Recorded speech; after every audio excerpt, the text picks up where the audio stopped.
Scene पर विराजित तीनों गुरुओं के चरणों में मेरा नमोस्तु नमोस्तु नमोस्तु। छुलक जी के चरणों में इच्छामि इच्छामि इच्छामि। गुरुवर, क्वेश्चन के पहले ही मैं माफ़ी मांगना चाहूँगी जो क्वेश्चन पूछ रही हूँ उसके लिए। गुरुवर, आगम में सिर्फ स्त्री को मायाचारी बहुत ज़्यादा अथाह रूप में प्रेरित किया, बहुत ज़्यादा कहा गया है, लेकिन आज के जब मैं इस रूप में देखती हूँ शाश्वत मतलब यहाँ पर, तो मेरे को ऐसा लगता है पुरुष वर्ग में भी वही मायाचारी मुझे दिखाई पड़ती है।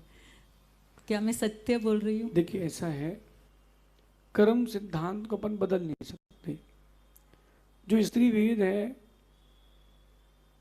जो स्त्री पर्याय है, उसमें माया कसाय की प्रधानता रहती है। पुरुषों के अंदर मान कसाय की प्रधानता रहती है। ऐसा नहीं है कि पुरुष मायाचारी नहीं करते, पुरुषों के अंदर भी मायाचारी होती, चारों कसाओं का सद्भाव है। जिसकी अप्रत्यख्यान है, प्रत्यख्यान या अनंतानुबंधी तत्संबंधी चलती है।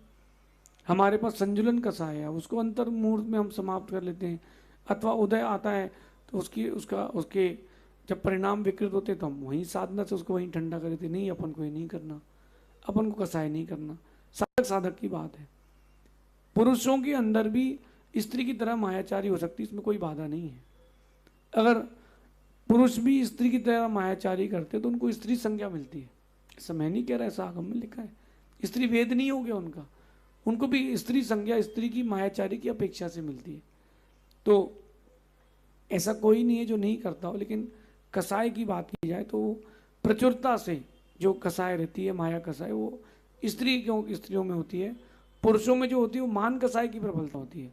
ऐसा जो क्रोध कसाय की बात करें तो नारकियों में क्रोध की प्रबलता बहुत अधिक रहती है। इस प्रकार से सिद्धांत का कथन है। आप जो कह रहे हो उससे मैं सहमत हूँ। कई बार परिणाम विकृत होते हैं तो पुरुष के अंदर भी बहुत अधिक मायाचारी हो सकती है, और परिणाम अगर विकृत होते हैं तो स्त्री के अंदर भी मान कसाय के परिणाम आ सकते हैं। ये कसायों पर डिपेंड करता है, ऐसा समझिए। अगली जी